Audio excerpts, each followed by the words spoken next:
मुच्यते पूर्णस्य पूर्णमादाय पूर्णमेवावशिष्यते ॐ शान्ति शान्ति शान्तिः। श्री कृष्णाय नमः। श्री गोपी जनवल्लभाय नमः। श्रीमदाचार्य चरण कमलेभ्यो नमः। श्री गोसाई जी परम दयालवे नमः। श्री गुरवे नमः। चिंता संतान हंतारो यत्पादाम्बुजरेण वः स्वीयानां तान्निजाचार्यान् प्रणमामि मुहुर्मुहुः। यदनुग्रहतो जन्तुः सर्वदुःखातिको भवेत् तमहं सर्वदा वन्दे श्रीमद्वल्लभनन्दनम्। अज्ञानतिमिरान्धस्य ज्ञानाञ्जनशलाकया चक्षुरुन्मीलितं येन तस्मै श्रीगुरवे नमः। नमामि हृदये शेषे लीलाक्षिराब्धिशायिनं लक्ष्मीसहस्रलीलाभि सेव्यमानं कलानिधिं चतुर्भिश्च चतुर्भिश्च चतुर्भिश्च त्रिभिस्तथा षड्भिर्विराजते योऽसौ पञ्चदा हृदये नमः। Welcome back to the session 2 of Life Solutions in 2021, a Vedic lifestyle. In the previous session, we learned more about the origin of Vedas, the bifurcation of Vedas, and how in the current times, the Vedic situation has changed. What all factors ensured that the Vedic situation got changed over the period of years? Well, as I had mentioned earlier, we have to recognize the time and situation that we are in. We have to recognize the environment that we are living in. We have to acknowledge the things that are happening around us, and post which we can think about changing our lifestyle. Now, before we deep dive into some life solution, let's try and understand whether in a lifetime of a mankind, is there going to be a day without any problems or challenges? For that, we'll have to go slightly behind in time. Firstly, if we think about the creation of this world, had the world not be created, there wouldn't be human beings, there wouldn't be any problems, and the world would have been one place which we would have never explored. Since we would have never existed, exploration becomes extremely secondary in nature.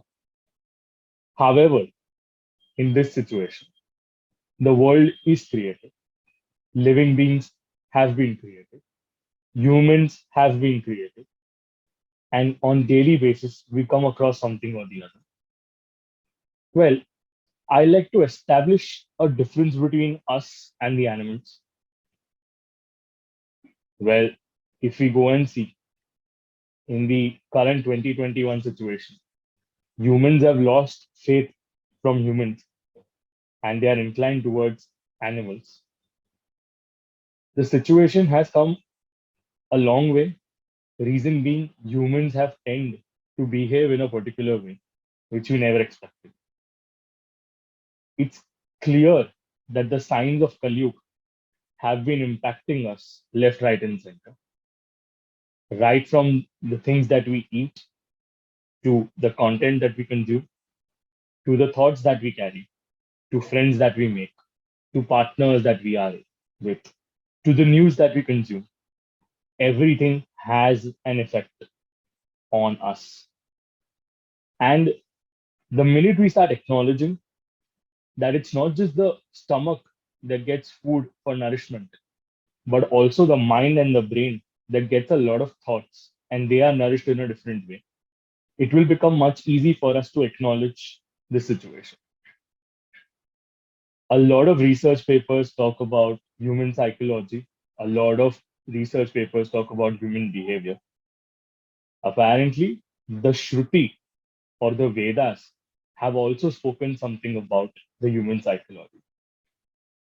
Here's one of my personal favorite quotes that I'll be mentioning over here. which might actually make you feel excited to explore more of the Vedic literature. So the quote goes something like this: Tasmat Purushaha Yan Manasa Vigachati Tad Vacha Vadati Tat Karmana Karoti. Well, sounds a very complicated Sanskrit statement. However, it's not the reality. This statement is extremely simple. It's a Shruti Vachan. It comes under the Upanishad, and hence we'll try to understand it in a very simplified way. The first part of the quote is Yan Manasa Vigachati. Something that comes in your mind is that exact thing that you may tend to say. So if you get a thought in your mind, you are in a position to express it with your own mouth. And hence it is said, Tad Vacha Vadati. Whatever you think, you will tend to say. And then comes the Karmana Karoti. Whatever you think, you say, and that is exactly what you will do, or that what you should do. So over here, we see an assimilation between the thought in our mind, the things that we speak, and the actions that we have. Now, I want all of you, whoever is listening to this, whenever you are listening to this, to pause for a moment and actually think, is this really how we live? Is this really how we want to live our lives? Is this exactly what is happening to you right now? That whatever you are thinking from your mind is actually coming out of your mouth? Or is that exact same word that you are expressing? And are those exact actions that you are taking? Apparently, the answer is no. Let's talk about human desires. Let's talk about human aspirations. Let's talk about human expectations. We expect certain people to behave in a certain way. We expect some people to behave in a particular way. We expect some kind of things from a certain set of people. And that's what our mind has been expecting. If you are expecting, are you expressing that you are expecting something like this? One of the major reasons why dialogue is extremely important. Dialogue is extremely important in Vedic culture with the very same thought. Reason being, it allows two people to express their concerns and to understand each other, or to understand from where the school of thought is coming. All these factors definitely play a role in determining whether someone is going in the segment of expression and is being freely able to convey their thoughts on. We as humans require freedom of expression. We as humans require freedom of thought. We as humans, since we are social animals, we have the tendency of expressing our thoughts in multiple ways. If not through dialect, if not through having conversation with someone, we tend to have our own coping mechanisms because of which we start expressing our thoughts. And sometimes, if you go and see the research papers in the United States, and you'll realize people who live a solitude life, or rather people who are lonely, have a higher tendency of getting suicidal thoughts.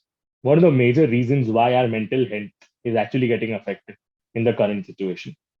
We are not being able to meet people freely. We are not being able to express our thoughts freely. We are not trying to mend our relations that we have with our family and friends, and for a matter of fact, even parents, because maximum of our time we are spending with our parents. Well, here's a food for thought. Do you believe that there should be a similarity between what you think, what you say, and what you do? Because majority of the scriptures definitely mention this problem, that most of the people in the world don't understand to synchronize what they think, what they say, and what they do.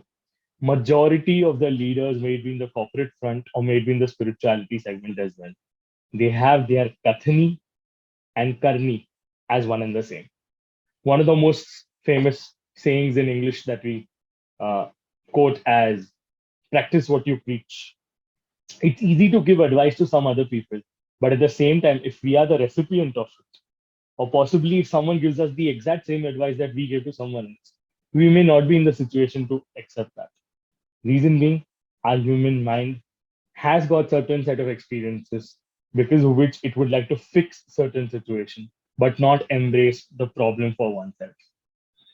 You might say it's easy for someone else to solve that particular problem, but that's not the situation always. And this is where human interaction, human expression, human synchronization of feelings, expressions, and actions needs to take place. Now, there could be debates in this that every thought that we get cannot be expressed and cannot be put into action. But definitely, if we go and read Bhagavad Gita, if we read various scriptures, we'll try to understand how can we cope around our thoughts. It's said that human's mind or human's brain is a devil's workshop when it's kept empty, and our mind needs to get occupied in multiple places. The major reason why humans have got the ability to do and perform activities that a lot of other animals and living things haven't got. And since this conversation started with the difference between humans and animals, well, there are certain similarities and there is one major difference. The similarities are they both sleep, the similarities are they both eat, the similarities are they both reproduce. But one of the major difference that they have is humans are blessed with something called as dharma, whereas animals have to live their karma and move ahead in life. So, since humans are blessed with something called as dharma, and this dharma has been inspired from the Vedic literature, Veda pranahito dharma. That's what we say. That the dharma has been sourced from the Vedas, and hence it becomes our extreme. I won't say responsibility, but an extreme point of curiosity that we should know what this dharma actually stands for. Now, since we were talking about human expression, human thoughts, human dialect, and all of these things, is there a solution in form of communication from the Vedic literature? Well, absolutely yes. Uh, there's a major saying in our Sanskrit Sahitya, where we say Satyam Bruyat Priyam Bruyat. This is one beautiful Subhashit. Let me tell you something about Subhashit. We as a tradition or we as a culture never had essays or research papers in terms of de- to explain you things in detail because our conversations were always sutratma. What do I mean by sutratma? It was always kept in short. And that's why some 64 characters would convey the thought. It's similar to what Twitter is trying to do in this world right now. Within 250 characters or 240 characters, you try to convey your thought. Apparently, this situation existed even before our existence. Reason being, even you see the conversation between Bhagwan Sri Krishna and Arjun, Bhagwan Sri Krishna is trying to convey all his thoughts in about 64 characters, 32 characters. The number of characters are really less, but the message is being conveyed, and hence it is called sutratma. It's called brief, and that's the major reason why you need philosophers or you need people who know those languages to give you more amount of interpretations. One of the other reasons why there are commentaries on these scriptures which can help you understand these topics in detail. So these subhashitas are nothing but smaller, sweeter format of sayings that have been expressed by various learned scholars, or possibly they have come across in various poems, and all of these together have been compiled in one beautiful book called as Subhashit Mala, where we get all these beautiful sayings. And this is exactly one of those sayings that I'm quoting in front of you. One of the major things in communication, as we understand, is we conveying a message, and on the opposite side, the person understanding the message. At least for the sender, someone who's going to send the message, there have been some prescribed guidelines which have been provided by the Sanskrit Sahitya. The first thing is say the truth. Second thing is say something that is sweet. The third statement is don't say the truth that is going to be really harsh. Does that mean you should be lie? You should be lying about the truth? No, absolutely not. And hence, it has conveyed to learn the art of saying the truth in a very sweet and a subtle format, so that the opposite person doesn't feel hurt. See, when someone is nagging, it's extremely easy for us to be stern and stubborn and tell them everything on their faces. However, there is no harm in being a little compassionate, a little, if you express certain form of love, it's not going to harm you much. And if it starts doing, we all know how to set our boundaries. And that's why it is said, say the truth. Now, this may provoke a situation. Is it really, will it be morally correct if I say the truth and someone is going to get and someone's going to be harmed because of that? Now, these are situations, and Dharma Shastra is extremely vigilant for such situations. Let's take an example. You saw a thief. The thief had robbed someone, or the robber had robbed someone. You saw the robber going in a particular direction, and you see the police chasing. Would you show the direction or not? Most of the times, we'll show the direction. Now it's morally correct. Over here, you are being true. But what if the situation changes? There is a cow that is going to be murdered by someone, and you know in which direction the cow has gone. Now, would you say the truth if someone asks you, do you know where the cow has gone? The hutcher or the butcher is going to come. The hunter or the butcher is going to come and ask you, do you know where the cow has gone? Would you say the truth and convey that the cow has gone in this direction? Or would you say a lie? Or would you hide the fact that you know the truth? Do you see morality over here is also being concerned? And that's why it could contradict the concepts and the principles that have been propounded by the Dharma Shastra. Well, let me tell you one thing. As I told you earlier in the previous session as well, everything is not just black and white. There is always some gray area. And we need to understand that gray area and see what kind of religious principle is actually going to benefit and is going to be applicable in this particular situation. Considering if the cow is going in a particular direction, if you ask me and if you ask Dharma Shastra, they would say you're not supposed to recommend in which direction the cow has gone because you're trying to save someone's life. Now, another moral clause will increase. Should you save someone who has made a mistake? Well, it's your responsibility to at least not be the part of the crime. And at the same time, it's your responsibility to convey or to settle down this situation either with a third party or with the person who has made this crime so that you need to live guilt free. A similar situation had happened for a king called Nruga. Nruga was a king. His story comes in the 10th skanda or the 10th canto of Srimad Bhagavatam. He was known for donating cows, and apparently he donated a same cow to two different set of people at the same time.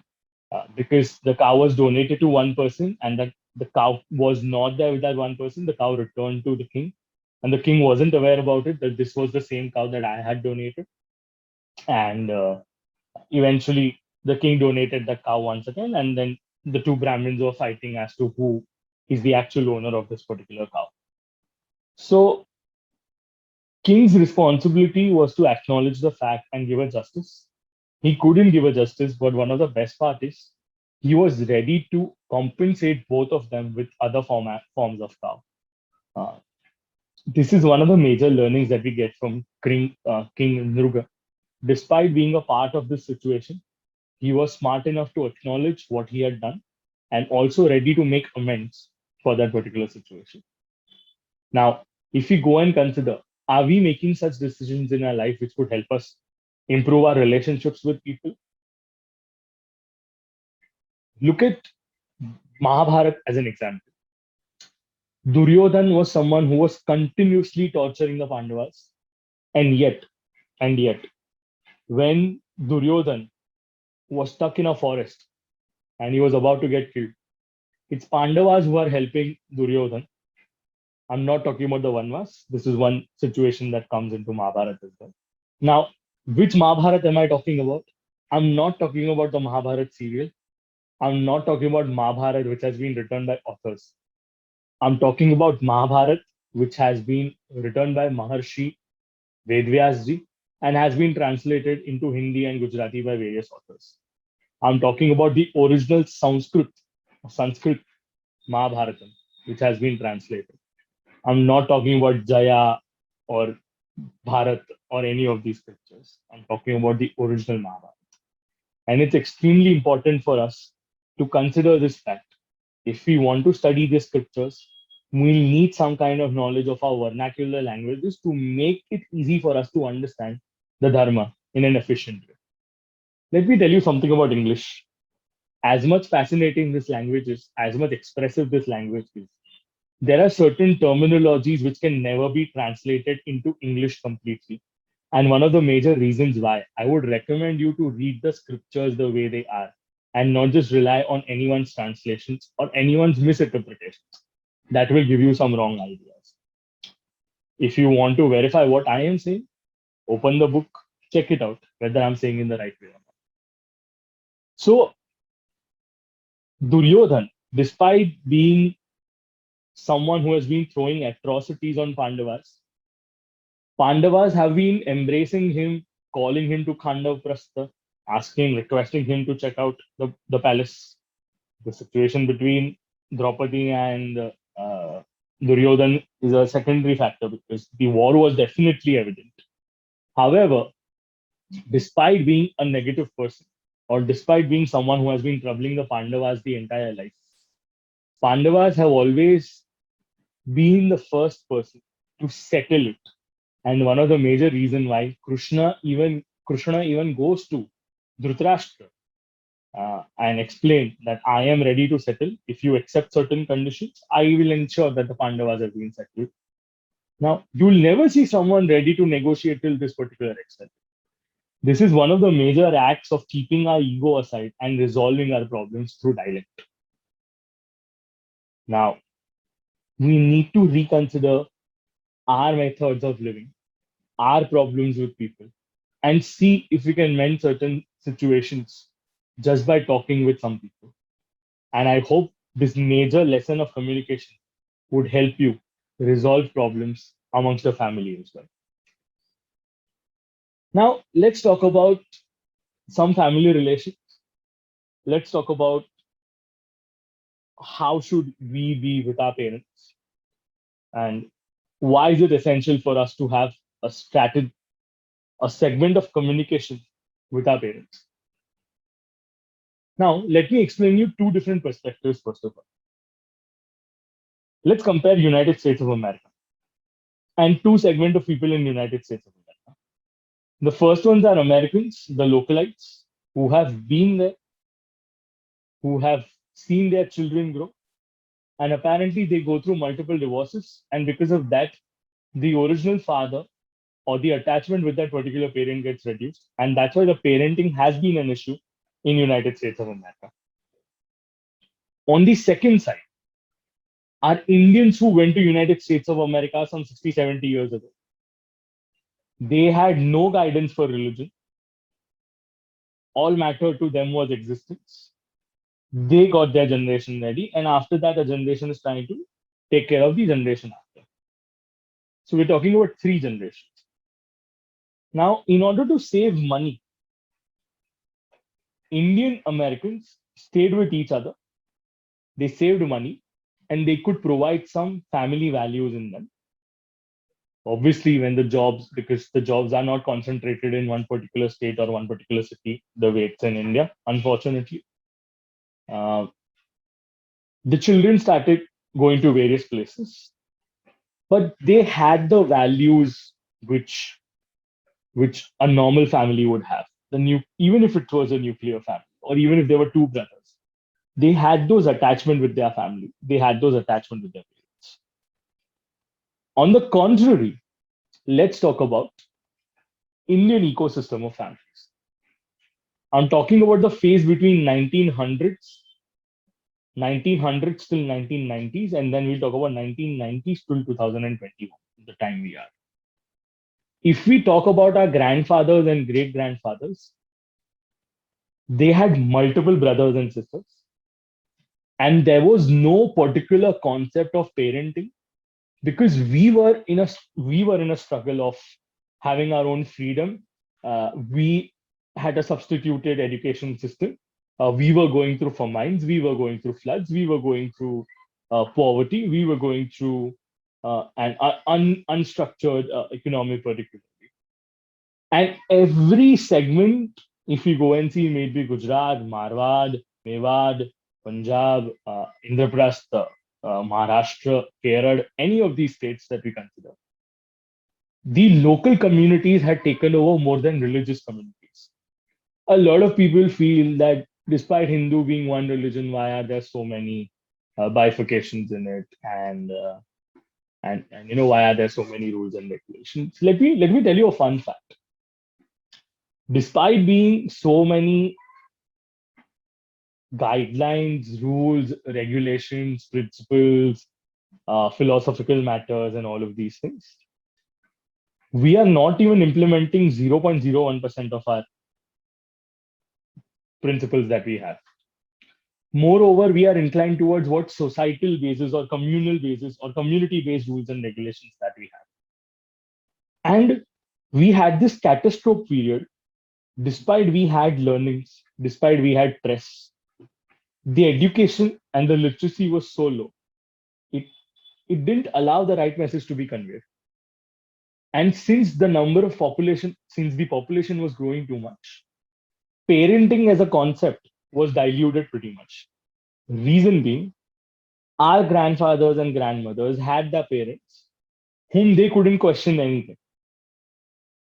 Our grandparents treated in a slightly similar way to our parents, and that's why our parents couldn't question our grandparents.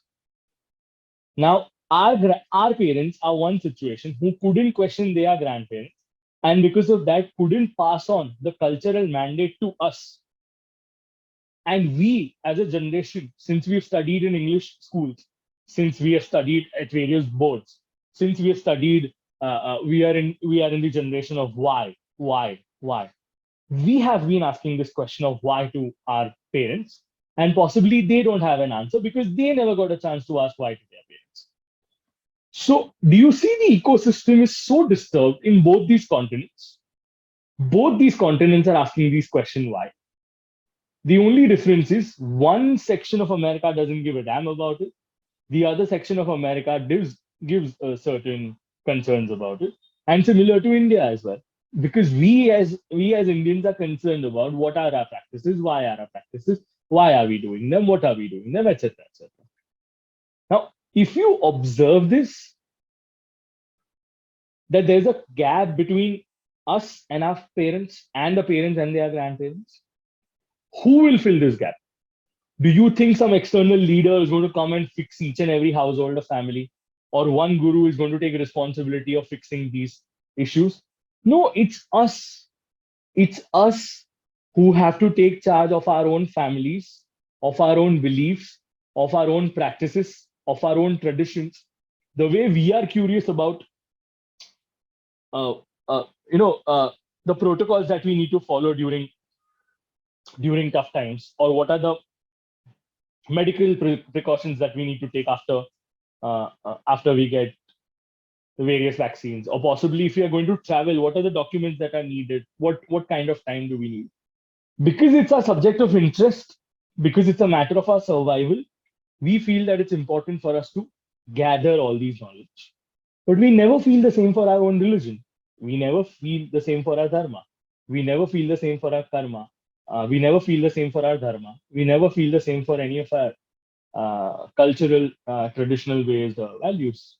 Reason being, we never got reasoning from our own elders, and that's why we are questioning where the hell we are. And situation right now is such. What will happen when the next generation come? The next generation is technologically way advanced. They are reading a lot of crappy material on the internet, and they are interpreting things left, right, and center.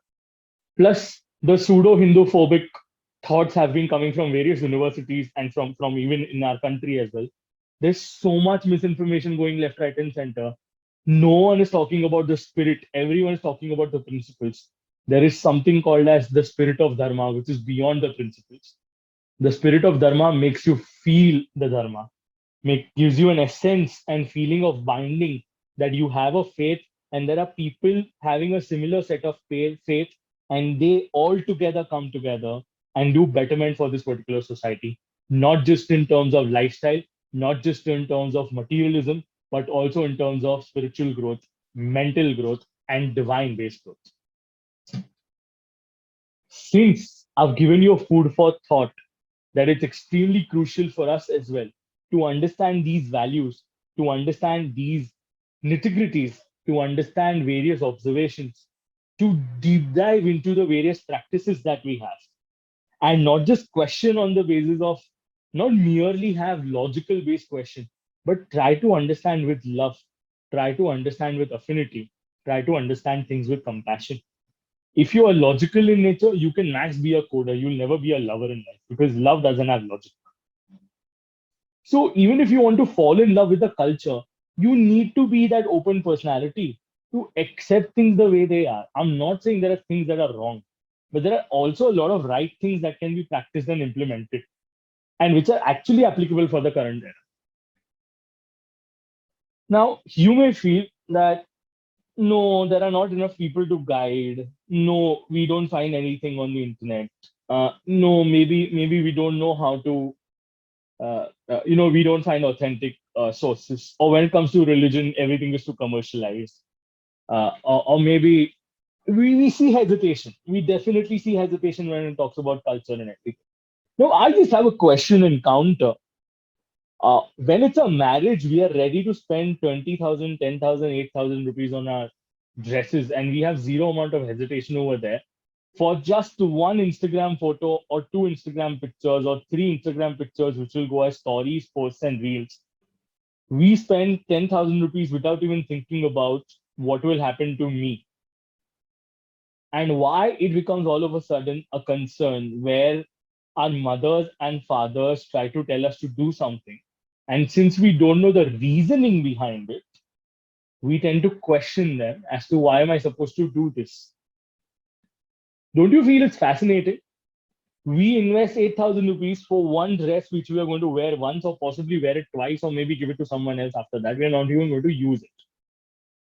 And just because our parents don't know about something and they ask us to do that, isn't it our moral responsibility to understand what they are trying to say and find reasoning as to why this needs to be done? Tell me one thing. Have you ever got something on silver platter ever in your life?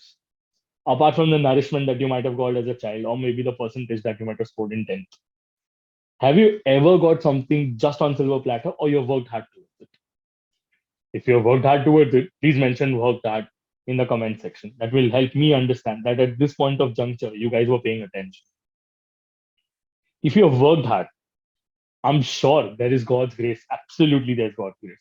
I'm also sure that your luck has been in favor. Your time was absolutely right. You took certain measures, and things worked out pretty well for you.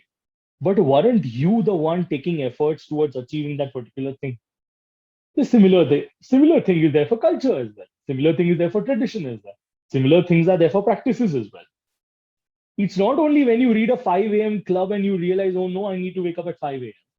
It's also when you listen closely to the scriptures or to some people who live that particular lifestyle, will also help you understand that Sanatan Dharma also talks about Brahma Murte Utthaya, which means to wake up at about 4:30 to 5 o'clock before the sunrise is taking place. It's like if I tell you haldi ka doodh is good for you, you won't listen to it. But if someone tells you, boss, this is turmeric latte, and you have to pay $320 for it, and you know what, you should be consuming 15 twice in every 15 days, and it's extremely good for your health, it's good for your cleansing. Oh, boss, your mother was also offering you the same thing without even charging a single penny. But what you were doing at that time, you were interested in the packaging of turmeric latte. Now I understand religion is not in the best packaging segment, and but the minute it will have a good packaging, then you would be questioning about, you know, it's all about marketing, it's all commercial in nature.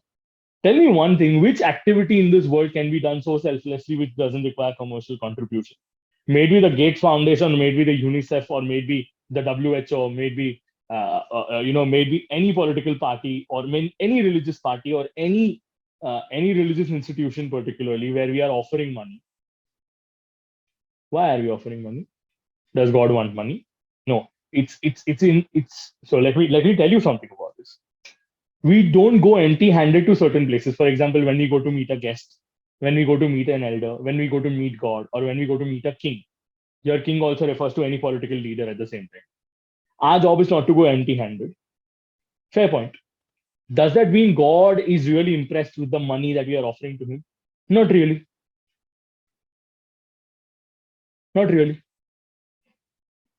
Here's one point of thought that I would like to give you all. Ages ago, ages ago, whenever a yagna used to happen, the gods and goddesses would come down from heaven in that yagna to bless. Now, what are we doing?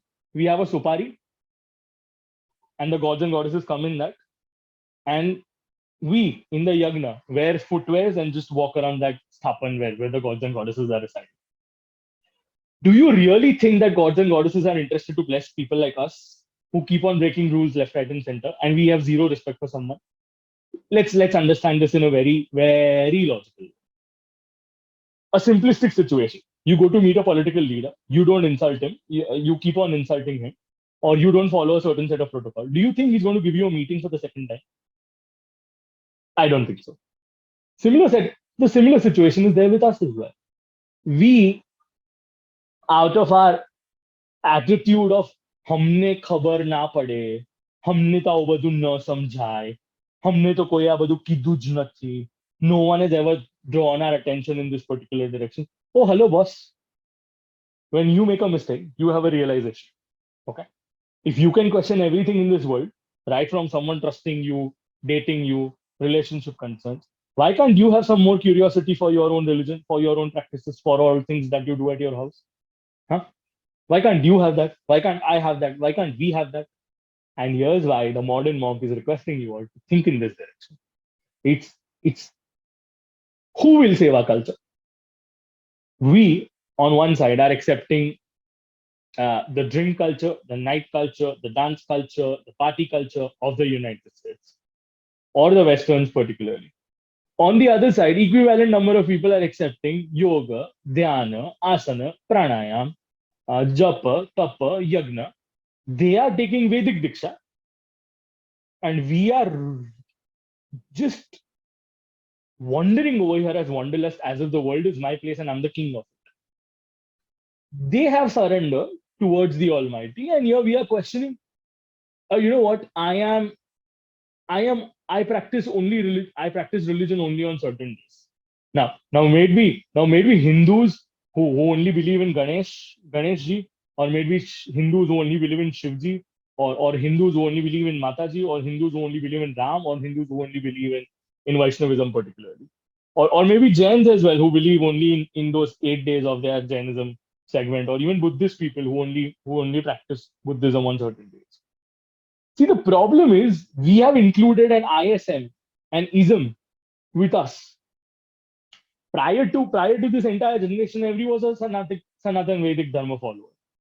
We never had an Hinduism particularly coming in this space. Hindu was a word, it's then in the scriptures, fair and said. It's pretty much there. But if you ask me, or if you ask someone, what kind of religion are they implementing? They said Vedic Sanatan Dharma. Who once said I'm a Hindu? Okay. Now, if they're implementing Vedic Sanatan Dharma, what are their rules and regulations? Yeah, the rules and regulations have been defined in two ways: Samanya Dharma and Vishesh Dharma. Any human being has 10 things that that person needs to do. Now, were you ever aware of this? No. What if I tell you there were not just 10, there were 30 as well? How can humans implement 30 things? The first condition in both these 10 and 30 is to be true. A human needs to be true. And now all our logical minds will start. No, but we need to be diplomatic. No, we cannot be saying the truth every now and then. अगर मैं सच बोलेगा तो मैं धंधा कैसे करेगा, अगर मैं सच बोलेगा तो मैं ये कैसे करेगा, अगर मैं सच करेगा तो वो कैसे करेगा. And that's why the dharma has prescribed four things for us.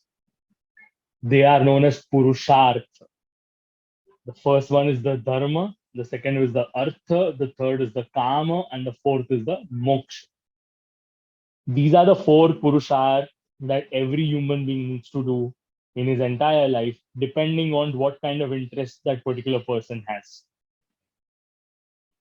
The dharma purusharth refers to our responsibility towards dharma. The artha purusharth refers to our desire to earn money and wealth. The kama purusharth refers to our desires in general, not just talking about sensual desires, but any form of pleasure in nature. Maybe travel, maybe eating, maybe experiences, maybe sensual. It could be any of them. And last but not the least, it's the moksha, which is called the salvation space, which leads you out of this entire, birth and rebirth cycle altogether, birth, death, and rebirth cycle altogether. Now, you never learned such concepts in your school days because your textbooks never taught you something like this. Your textbook might have said something. Swastik is the symbol. Gita is the book. Vedas are ancient. There are many gods. And that's it. Your Hinduism chapter is over. Oh, boss, it's a lifestyle. It's not a mere religion. Religion is a very limited way of explaining dharma. It's a lifestyle. It's the way we live. It's the choices that we make. It's the things that we know. It's the things that we do. All of these things combined together makes a person a follower of Sanatan Dharma. I hope you guys are getting what I'm trying to say. If 14 universities in Germany can invest billions of dollars in understanding Sanskrit, why we as a nation are fighting over South Indian languages being older than Sanskrit, and Sanskrit was not the main language? I'm sure we have something in us. That's the reason someone is investing 14 billions of dollars, and there are 14 universities implementing research on scriptures that we have written. And we have to be dependent on motivation from the Westerners. तो पहले खुद का तो देख लो. Why are we not looking at the grass which is there on our own land and considering that the world is beautiful on the other side? Why can't we take responsibility of certain set of people and start educating them? Why don't we take responsibility of our own self and start educating our own self?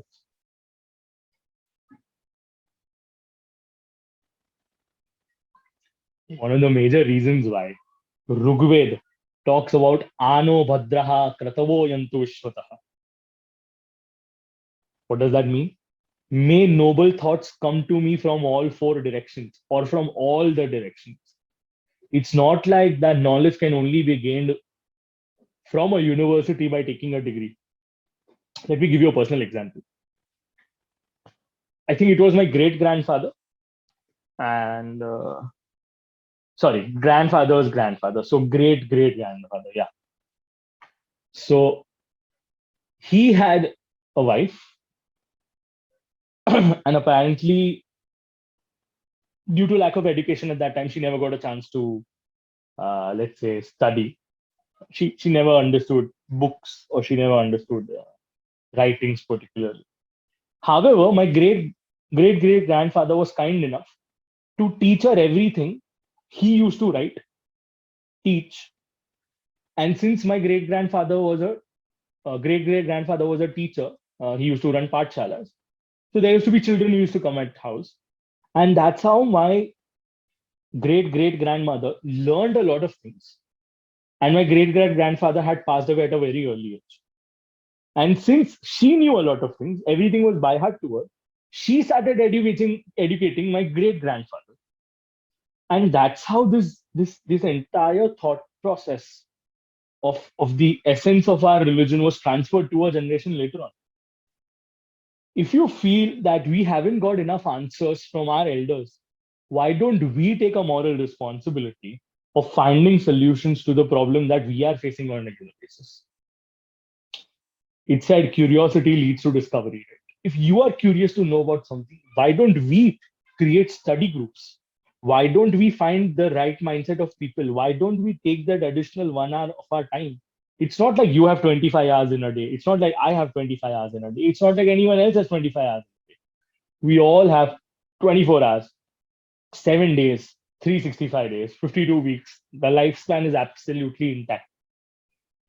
But our small intent can actually change the way how our future generations are functioning.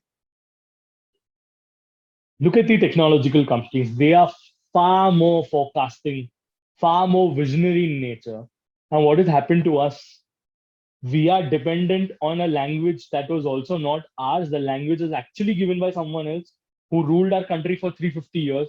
And consider my fortune and unfortune at the same time. I'm fortunate enough to address you guys, but misfortunate or unfortunate enough to speak in English because we couldn't understand uh, our own language, our own vernacular languages, or our own mother tongue, or possibly our own, the language of gods, as we consider it as Sanskrit. If you want to intact this culture, let me tell you one thing: our reliance on English needs to reduce. I'm not saying it needs to get eradicated. No, it's fine. It needs to be there. It becomes easy for us to, communicate with multiple people at the same time. However, our inclination towards our own languages needs to be there and it needs to grow. Otherwise, our culture is about to go and die. And you won't need one modern monk to do this. You need multiple modern monks in doing that.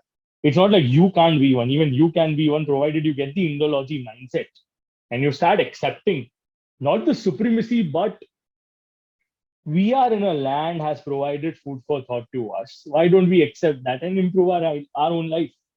The minute we start doing that, I don't think a lot of Western moderation will start affecting us. There are a lot of good things that Westerns have even given, provided to us. For example, tech. I think technology is one of the biggest blessings that they've given to us. And despite the major reason why, as I mentioned in the previous session as well, you wouldn't be coming to a Prempuri ashram to listen to this. Since this is online, you're possibly listening to it. Acha, that reminds me of, I hope the session is going good. I want you all to click on that subscribe button that you find on the right, on the downside. It will help us to understand that, like-minded people would like to listen to such more lectures and podcasts. So if you have already subscribed, thank you so much for it. If you're still thinking, it won't be such a harmful act that if you subscribe on to this particular channel. Well, since we were talking about educating our own self, this entire conversation started with communication. Now that reminds me of, let me give you one of the major communication aspects that was there between the source, the origin, and Brahma, the god of creation.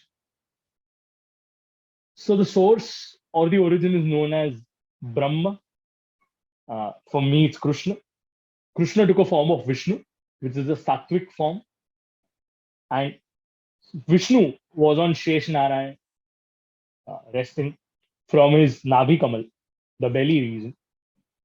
From the belly button comes a lotus, and in that lotus comes Brahma.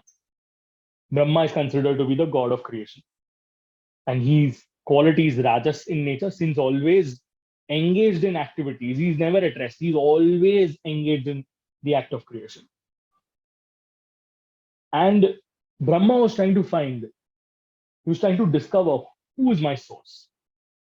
And in discovering that source, years and years passed away. And post which,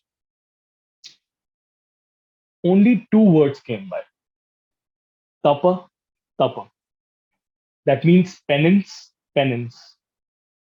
And Brahmaji understood this message has come to me. That means I need to go and reflect on my own self. I need to have the reflection of thought. And once I have that reflection, I will be in a better position to understand who is my source. Here's one thing that I want to let you know. Do you know your source? No. Can you know your source? Yes. Does it require reflection? Absolutely yes. Will you be reflecting? That's one decision that only you can make. Because no one in this world can force you to fulfill your own curiosity. It's only you who can read, discuss, talk, interact, question, spend some time, and get this reflection on your own self to understand who you are, where are you from, and what is the purpose of your life as a human being.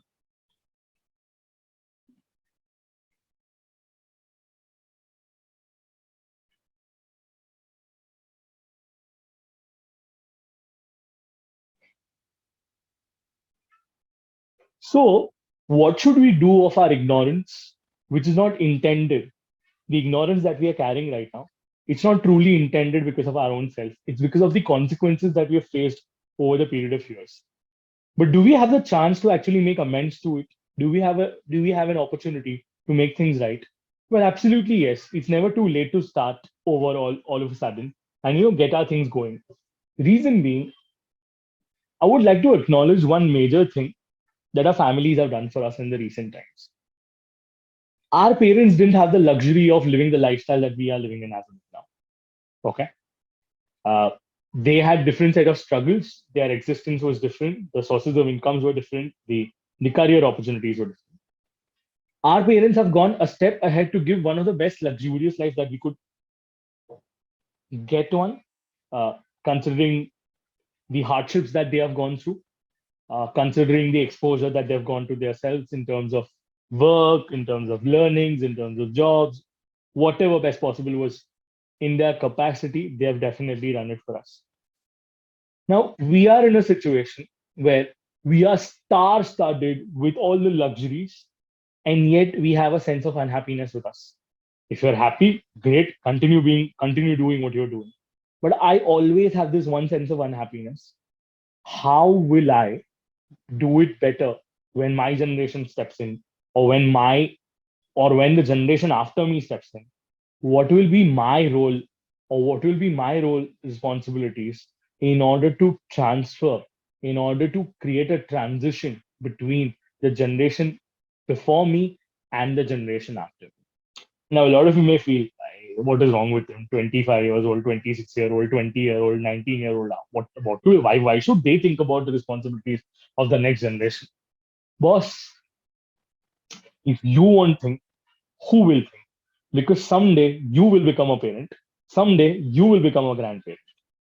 And moreover, you have the luxuries that you want. You have a good house, you have all the wealth that you need. All your job is to maintain or possibly take it to the next level as well. It depends on what kind of aspirations you carry forward. But then don't you feel it's our responsibilities to take care of the generation that's going to come next? Yeah, a lot of environmentalists have been talking about it. A lot of philosophers have been talking about it. A lot of economists too have been talking about it. So isn't that in our best capacity to take care of the situations that are coming by? Well, if the answer is yes, here's a food for thought that I would like to give you all. We have something called as the Varnashram concept. And over here, I'm going to focus on the ashram concept, which is called the Brahmacharya ashram, the Grusthashram, the Vanaprasthashram, and the Sannyas ashram or Sannyasthashram, whichever you want to consider. Apparently, this entire school of thought has collapsed over the period of years. Reason being technology, modes of communication, the way our cities have developed over the period of years, the way our mindset has changed over the period of years. There has been a major decline in last 100 to 200 years in terms of the Varnashram segment as well. So I'm not blaming the change, but I'm definitely letting you know the cause behind this entire change that has taken place over a period of time. Now, the Brahmacharya ashram's responsibility is to learn, the Gruhasthashram's responsibility is to nurture, the Vanaprasthashram's responsibility is to educate the Brahmacharya ashram and the Gruhasthashram. They become the guiding force between those two. Apparently, for us, the process of learning is going to continue in the Grihasthashram segment as well. I'm not saying learning can always happen in all ashrams. That's one fair and square thought. But I'm talking about the rigorous learning that we go through in terms of education that happens during Brahmacharya ashram. Grihastha ashram is more about maintaining, socializing, taking care of responsibilities of the house, being that one person who's going to take charge of situation and all of those. Lastly, Vanaprasthashram is the time where you start educating and giving back to the society. For us, our process of learning will also continue during the Grihasthashram. And we shouldn't wait for the Vanaprasthashram to step in. That means after the generation after us is ready to take over. We shouldn't be waiting for that. We should start learning things right now so that we'll be in a better position to at least to give them before our protege, or maybe our protege is already here, and it could be any boy or a girl. It doesn't really matter which gender they come from. But imbibing our cultural values is something that is on us. Providing the infrastructure to help them nurture in a Vedic lifestyle, that's on us. Understanding what a Vedic lifestyle is, that's on us. Educating and equipping ourselves with the thoughts, principles, guidelines, and moral clauses or spiritual reasons behind certain acts or certain activities, that's on us. Now, today, I'm going to leave you with this thought, and I'll see you next day, and we'll reflect something beyond this point. So I hope today's session has actually helped you in realizing what we have lost in order to gain something, and how can we start regaining them back, or at least safeguard the situations that we already have. Education is the only mechanism to get our cultural values intact, or maybe we can safeguard them because we are the soldiers of saving our own tradition and culture. Whatever is wrong, we'll throw it away. Whatever is right, we'll continue it further. But we should be committed enough to stand by this. With that, we end this particular session. Shubham Bhavatu, Krishna Arpanamastu. Om Shanti Shanti